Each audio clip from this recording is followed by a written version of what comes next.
Hello everyone, I am Anurag Pandey from Access Institute. Today in this video lecture, we are going to discuss about the fundamental unit of life.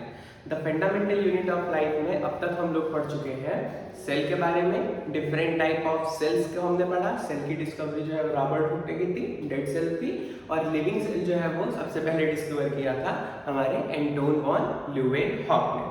तो इस तरीके से हम लोग जो है वो सेल की डिस्कवरी जो है देख लिए थे। सेलुलर वर्ड से सेल आया है। सेल की आउटर मोस्ट लेयरिंग के बारे में जाना था, जो कि प्लांट्स और फंजाई के केस में सेल वॉल है, but in case of animal cell ये सेल मेम्ब्रेन है। सेल मेम्ब्रेन जो है वो लिपिड और प्रोटीन से मिलकर बना होता है, और जो सेल के अंदर का लिक्विड कंटेंट होता है उसको हम लोग बोल रहे थे साइटोप्लाज्म। तो आज हम लोग जो पढ़ने जा रहे हैं एक बेहद ही इंपॉर्टेंट पार्ट पढ़ने जा रहे हैं सेल का, दैट इज न्यूक्लियस। तो न्यूक्लियस की जो डिस्कवरी है वो 1831 में रॉबर्ट ब्राउन ने किया था। न्यूक्लियस को जो डिस्कवर किया था वो 1831 में रॉबर्ट ब्राउन थे, जिन्होंने न्यूक्लियस को जो है वो डिस्कवर किया था। और the nucleus is a large spherical organelle present in all the cell. यानी कि अगर मैं ये सेल का स्ट्रक्चर देखता हूँ तो इस सेल के स्ट्रक्चर में सेंट्रली डेंस रीजन देखने को मिलता है, जिसको हम लोग बोलते हैं न्यूक्लियस। तो ये एक यूकैरियोटिक सेल है, और यहाँ पे इसके सेंटर में हम लोग देख रहे हैं तो एक सेंट्रली स्फेरिकल डेंस रीजन दिख रहा है, जिसको कि हम लोग बोल रहे हैं न्यूक्लियस। और हम लोगों ने पढ़ा है न्यूक्लियस के बारे में कि ये जो हमारा क्रोमोसोम्स होते हैं वो यही न्यूक्लियस में प्रेजेंट होते हैं।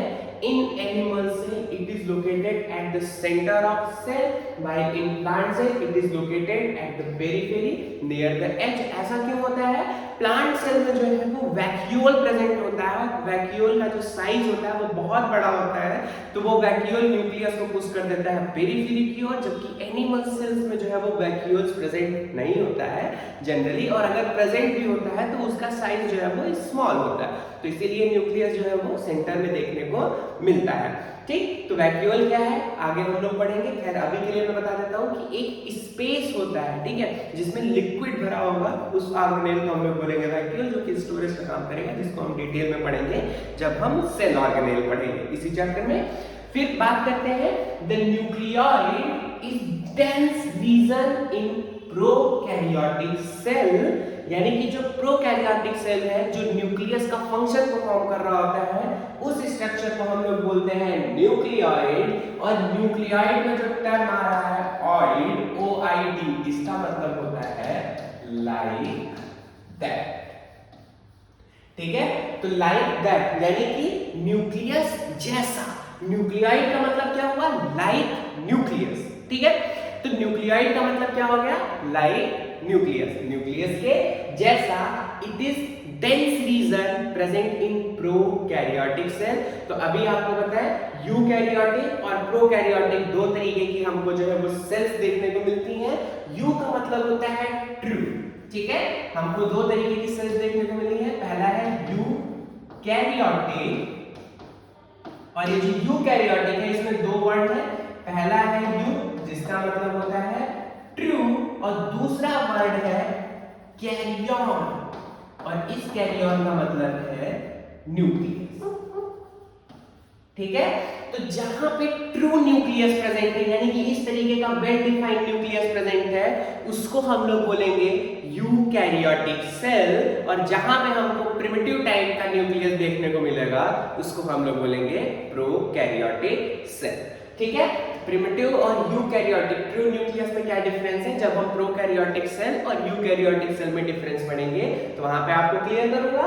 अभी के लिए इतना जानिए, जो प्रिमिटिव सेल है, जो पहले आई है, फर्स्ट आई है, उसको हम लोग बोलेंगे प्रोकैरियोटिक, और जिसमें ट्रू न्यूक्लियस प्रेजेंट है उसको हम लोग बोलेंगे यूकैरियोटिक। तो जो प्रोकैरियोटिक सेल है उसमें जो न्यूक्लियस का काम करता है, जो न्यूक्लियस के फंक्शन परफॉर्म करता है, उस स्ट्रक्चर को हम लोग बोलते हैं न्यूक्लियोइड। क्या बोलते हैं? न्यूक्लियोइड बोलते हैं। It is dense region in the prokaryotic cell, जैसे कि बैक्टीरिया। तो बैक्टीरिया में सेंट्रल डेंस रीजन जो है उसको हम लोग बोल रहे हैं nucleoid, that contains the main DNA material, जो कि डीएनए मटेरियल जो है वो कंटेन करता है। ठीक, अगला देखते हैं हम लोग क्या है न्यूक्लियस के बारे में। तो जो न्यूक्लियोइड है, nucleoid has an irregular shape compare to the nucleus of eukaryotic cell. अभी हम लोगों ने डायग्राम में देखा था कि जो यूकैरियोटिक सेल है उसका जो न्यूक्लियस है वो वेल डिफाइंड न्यूक्लियस है। वेल डिफाइंड का मतलब क्या है? प्रेजेंस ऑफ न्यूक्लियर मेम्ब्रेन, जो कि न्यूक्लियस के कंटेंट को एक स्पेसिफिक शेप प्रोवाइड करता है। लेकिन यहाँ पे ये जो प्रोकैरियोटिक सेल है यहाँ पे कोई भी आउटर बाउंड्री जो है वो देखने को नहीं मिल रही, यानी कि जो है न्यूक्लियर मेम्ब्रेन जो है वो यहाँ पे एब्सेंट है। ठीक, तो यहाँ पे जब न्यूक्लियर मेम्ब्रेन एब्सेंट है तो इसका जो शेप होने वाला है, ये क्या है? न्यूक्लियोइड है, ये बैक्टीरियल सेल है, तो बैक्टीरियल सेल का डेंस रीजन है न्यूक्लियोइड, और इस न्यूक्लियोइड का जो शेप है वो इररेगुलर शेप है। और अगर यूकैरियोटिक सेल से कंपेयर किया जाए तो यूकैरियोटिक सेल का जो न्यूक्लियस होता है वो सर्कुलर शेप में होता है। अब इसके बाद क्या है? DNA in the nucleoid may be supercoiled, meaning it has twist in the circular shape that makes it more compact. तो ये जो डीएनए है वो क्या हो सकता है? उसमें ट्विस्टिंग हो सकती है। जैसे हम लोग एक वायर देखते हैं ना, तो रेड एंड ब्लैक वायर देखने को मिलता है, तो उसमें ऐसे ऐसे कुछ ट्विस्टिंग होती है। तो इसी तरीके से यहाँ पे भी डीएनए में जो है वो ट्विस्टिंग हो सकती है, और उस ट्विस्टिंग की वजह से इसका जो अपीयरेंस है वो क्या हो सकता है? सर्कुलर हो सकता है। As the cell grows, cell जैसे जैसे ग्रो करती जाएगी, the DNA in the nucleoid में एक्सटेंडेड टू द साइटोसॉल। तो जैसे जैसे सेल ग्रो करती जाएगी जो डीएनए है वो भी हमारा साइटोसॉल में बढ़ता जाएगा। ठीक, तो ये क्या है? ये हमारा एक प्रोकैरियोटिक सेल है, यानी कि ये एक बैक्टीरियल सेल है। इसका ये न्यूक्लियस कंटेंट है जिसको हम लोग न्यूक्लियोइड बोल रहे हैं, और यही न्यूक्लियोइड जो है वो न्यूक्लियस की तरीके से फंक्शन परफॉर्म करता है। जो फंक्शन यूकैरियोटिक सेल में न्यूक्लियस का होता है वही सेम फंक्शन इस रीजन का होता है। डेंस रीजन है, न्यूक्लियस के जैसा फंक्शन परफॉर्म करता है, इसीलिए इसको हम लोग बोलते हैं न्यूक्लियोइड। ठीक, फिर बात करते हैं पार्ट्स ऑफ न्यूक्लियस की। तो न्यूक्लियस से क्या क्या पार्ट्स है? तो अगर आउटर मोस्ट चला जाए तो न्यूक्लियर जो है वो मिलके बना होता है न्यूक्लियर एनवेलप से, न्यूक्लियोलस से, क्रोमैटिन एंड न्यूक्लियोप्लाज्म से। ठीक है, तो आउटर मोस्ट की जो कवरिंग है दैट इज न्यूक्लियर एनवेलप या फिर न्यूक्लियर मेम्ब्रेन। तो ये क्या है? It is double membranous structure. तो न्यूक्लियस जो है वो हमारा डबल मेम्ब्रेन बाउंड स्ट्रक्चर है with a fluid filled space। तो यानी कि ये जो है ये क्या है? ये आपको जो डायग्राम में दिख रहा है ये क्या है? आउटर मेम्ब्रेन है, जिसको हम लोग बोल रहे हैं न्यूक्लियर एनवेलप या फिर न्यूक्लियर मेम्ब्रेन। और ध्यान से देखिए यहाँ पे दो लेयर दिख रहा है, ए और दो। ठीक है, यहाँ पे दो लेयर है, इसलिए ये डबल मेम्ब्रेन ऑर्गेनेल हो गया। और क्या है? इसके अंदर इस ये जो मेम्ब्रेन है, इस मेम्ब्रेन के अंदर एक फ्लूइड जो है वो भरा हुआ है। It separates nucleoplasm for cytoplasm. तो न्यूक्लियर मेम्ब्रेन का जो मेन फंक्शन है वो न्यूक्लियोप्लाज्म, जो अंदर जो लिक्विड कंटेंट है उस लिक्विड को बाहर के लिक्विड जो कि हमारा साइटोसॉल है या फिर साइटोप्लाज्म है उससे डिफरेंशिएट कर रहा है। यानी कि यूकैरियोटिक सेल में न्यूक्लियोप्लाज्म और साइटोप्लाज्म एक दूसरे के साथ मिक्स नहीं होगा, दोनों जो है वो अलग अलग रहेगा।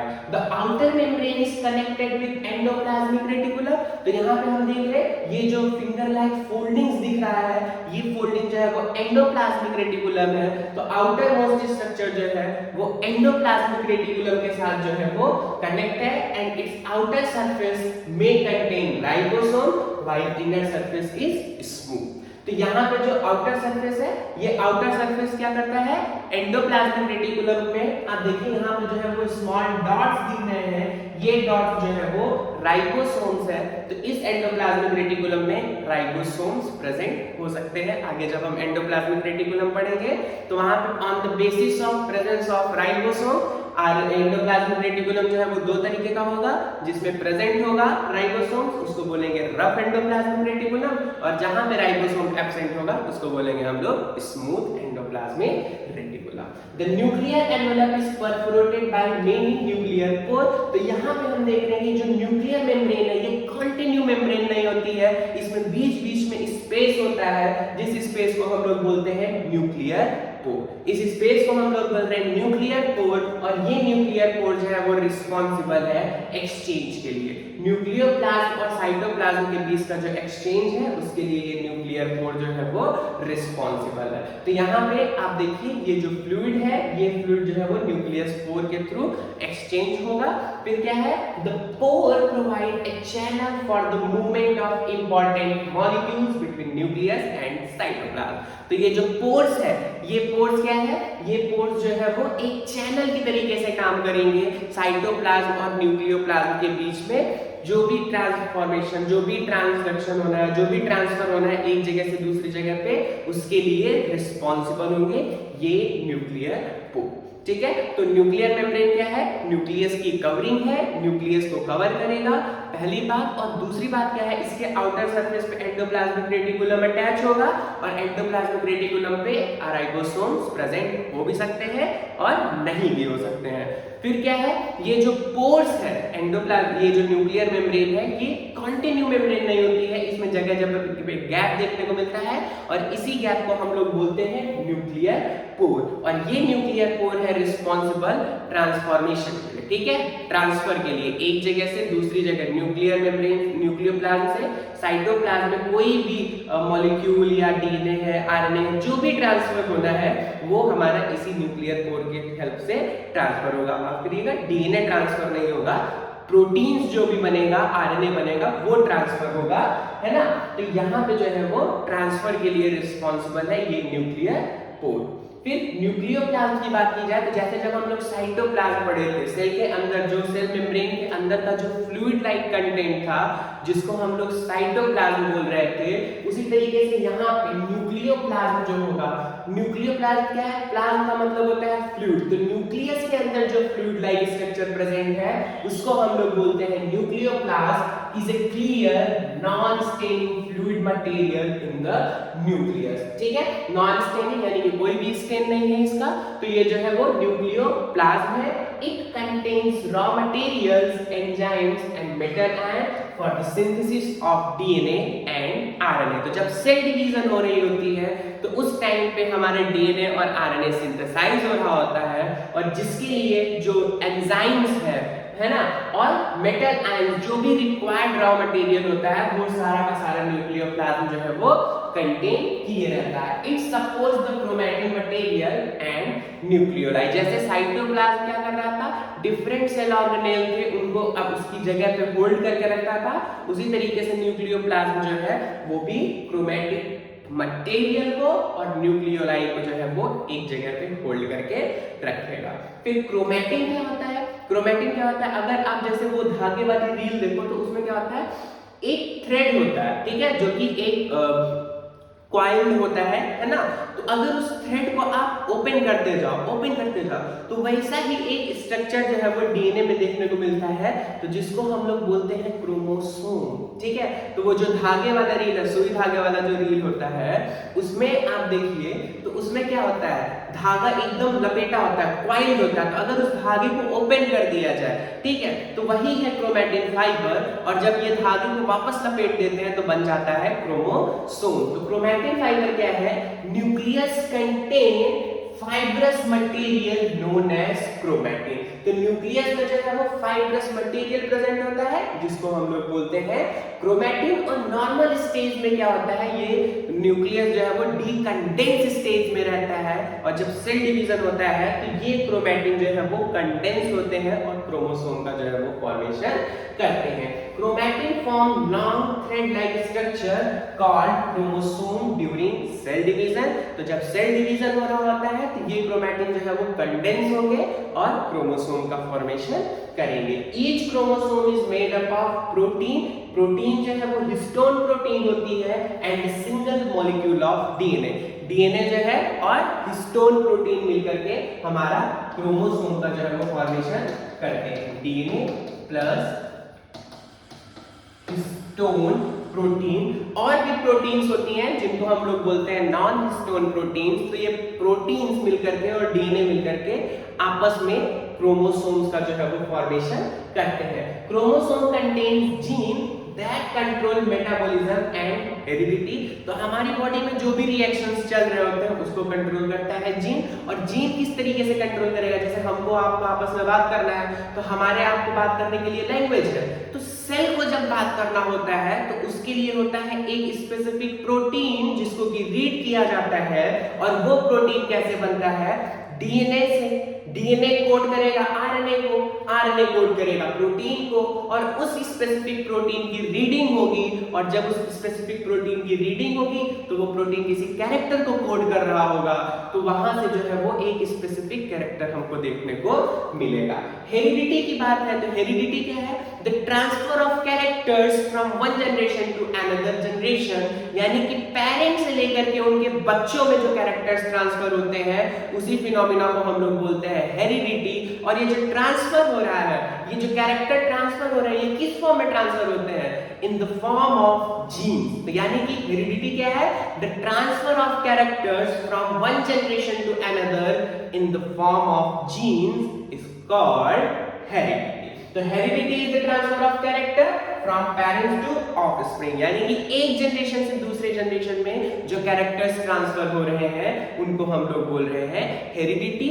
और ये जो कैरेक्टर्स है, ठीक है, ये जो कैरेक्टर्स हैं जो ट्रांसफर हो रहे हैं, इन्हीं कैरेक्टर्स के लिए हम लोग टर्म यूज कर देते हैं जेनेटिक कैरेक्टर्स। ठीक है, जेनेटिक कैरेक्टर्स जो कि एक जनरेशन से दूसरे जनरेशन में ट्रांसफर हो रहे हैं। फिर बात किया जाए न्यूक्लियोलस की, तो ये एक न्यूक्लियस है। न्यूक्लियस में मैंने बोला था आपको डबल मेम्ब्रेन बाउंड ऑर्गेनेल है, तो ये आउटर मेम्ब्रेन है और ये क्या है, inner membrane.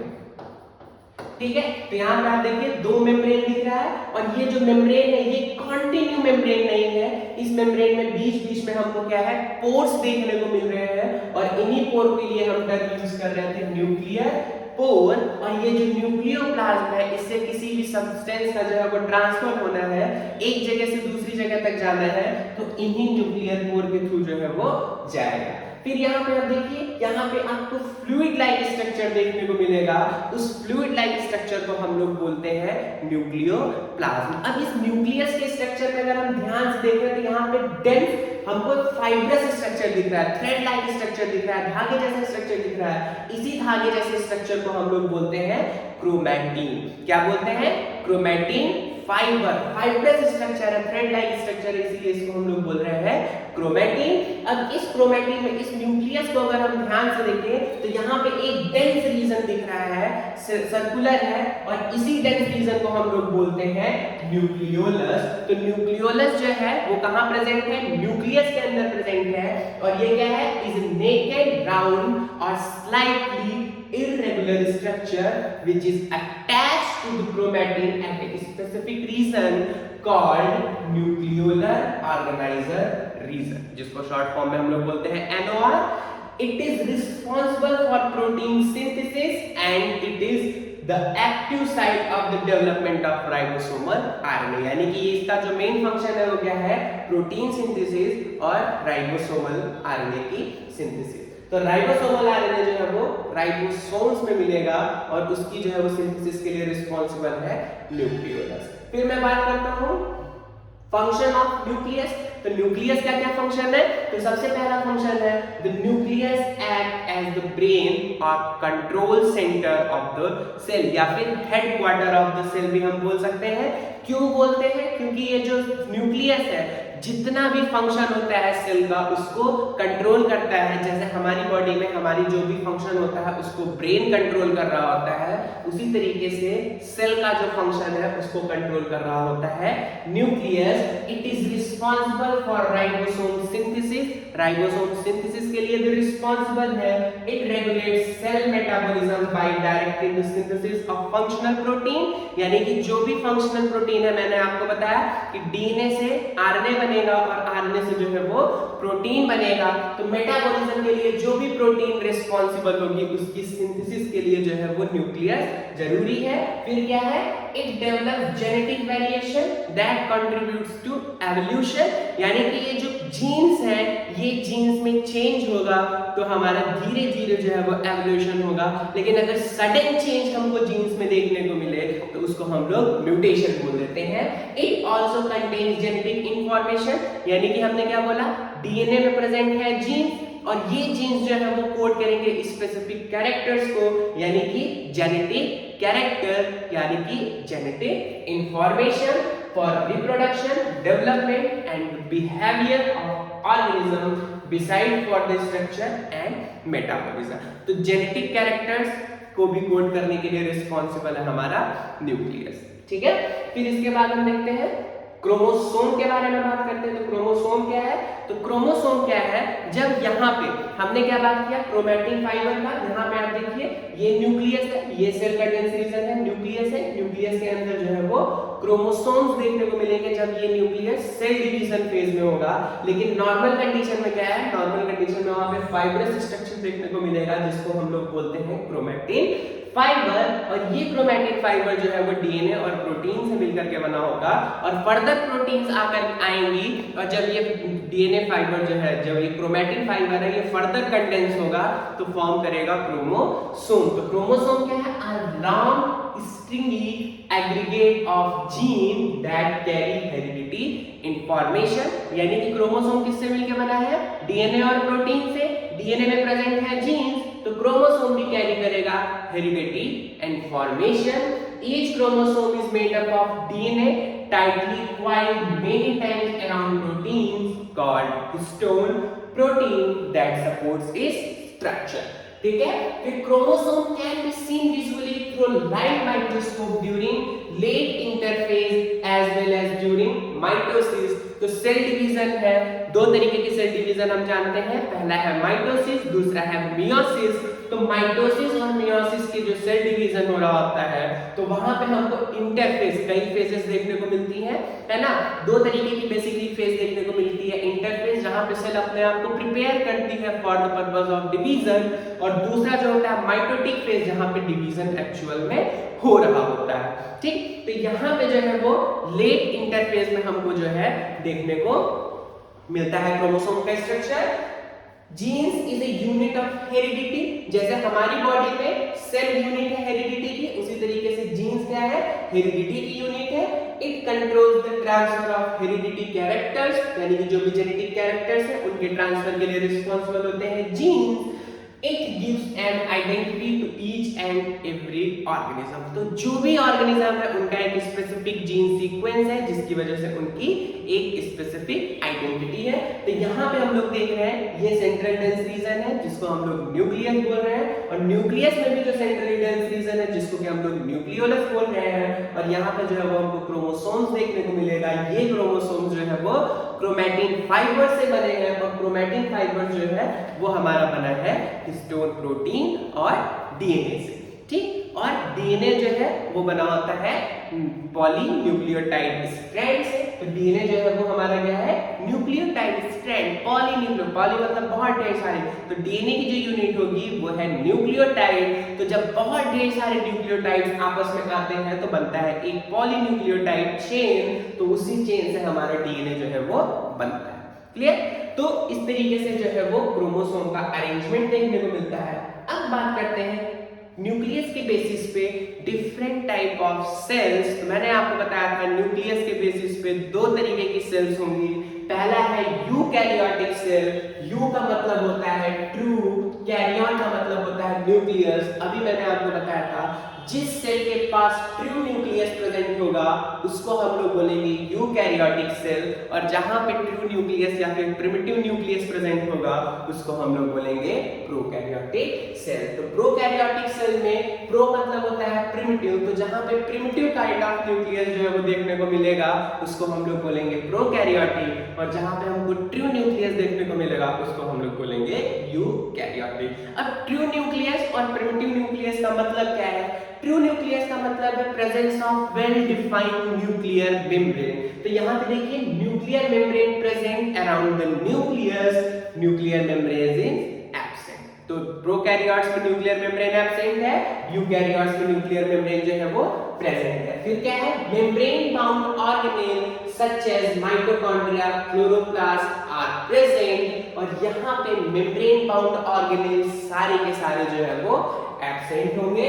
both 70s and 80s type of ribosomes are present, but the 80s type of ribosome is characteristic feature of eukaryotes, but in prokaryotes only 70s type of ribosome is present. ठीक, simple linear DNA is present, यहाँ पे circular DNA देखने को मिलेगा, nucleolus is present, यहाँ पे nucleolus जो है वो एब्सेंट है, they are usually large in size, they are usually small in size. Eukaryotes का एग्जांपल है plants and animal cells, prokaryotes का एग्जांपल है बैक्टीरिया। तो यहाँ हम लोग डायग्राम में भी देख सकते हैं, यहाँ पे सेल मेम्ब्रेन है, वहां पे भी सेल मेम्ब्रेन है, साइटोप्लाज्म है, डीएनए जो है वो सर्कुलर है, वहां पे इररेगुलर शेप है, no membrane bound organelle, prokaryotes में कोई भी मेम्ब्रेन बाउंड ऑर्गेनेल नहीं है, लेकिन यूकैरियोट्स में जो है वो मेम्ब्रेन बाउंड ऑर्गेनेल देखने को मिलता है। तो ये कुछ बेसिक डिफरेंस है जो कि हमारा प्रोकैरियोट्स और यूकैरियोट्स में देखने को मिलता है। यहाँ पे भी हम देख रहे हैं, यहाँ पे डायग्राम में अगर देखते हैं कि ये न्यूक्लियस है, सेंट्रल रीजन जो है वो न्यूक्लियस है, well defined nuclear membrane present है, लेकिन यहाँ पे well defined nuclear membrane present नहीं है, और इसका जो न्यूक्लियस है, प्रोकैरियोटिक सेल का जो न्यूक्लियस के जैसा फंक्शन परफॉर्म करता है, उसको हम लोग बोल रहे हैं न्यूक्लियोइड, और यहाँ पे हम लोग उसको बोल रहे हैं न्यूक्लियस। न्यूक्लियस के अंदर जो है वो न्यूक्लियोलस प्रेजेंट है, सेंट्रली डेंस रीजन है जिसको हम लोग बोल रहे हैं न्यूक्लियोलस, और ये न्यूक्लियोलस जो है वो कई ढेर सारे नंबर्स में अगर प्रेजेंट होगा तो उसका प्लूरल फॉर्म होता है न्यूक्लियोलाई। ठीक है, तो ये यूकैरियोटिक सेल है जहां पे हमको माइटोकॉन्ड्रिया और क्लोरोप्लास्ट, राइबोसोम्स वगैरह स्ट्रक्चर भी देखने को मिलेगा, लेकिन प्रोकैरियोट में जो है वो हमको माइटोकॉन्ड्रिया देखने को नहीं मिलेगा, नहीं क्लोरोप्लास्ट देखने को मिलेगा, क्योंकि माइटोकॉन्ड्रिया और क्लोरोप्लास्ट दोनों डबल मेम्ब्रेन बाउंड ऑर्गेनेल है। तो यहाँ पे यूकैरियोट्स में जो है वो मेम्ब्रेन बाउंड ऑर्गेनेल देखने को मिलेगा, और प्रोकैरियोट्स में मेम्ब्रेन बाउंड ऑर्गेनेल देखने को नहीं मिलेगा। तो ये कुछ बेसिक डिफरेंस है प्रोकैरियोट्स और यूकैरियोट्स में। Thank you.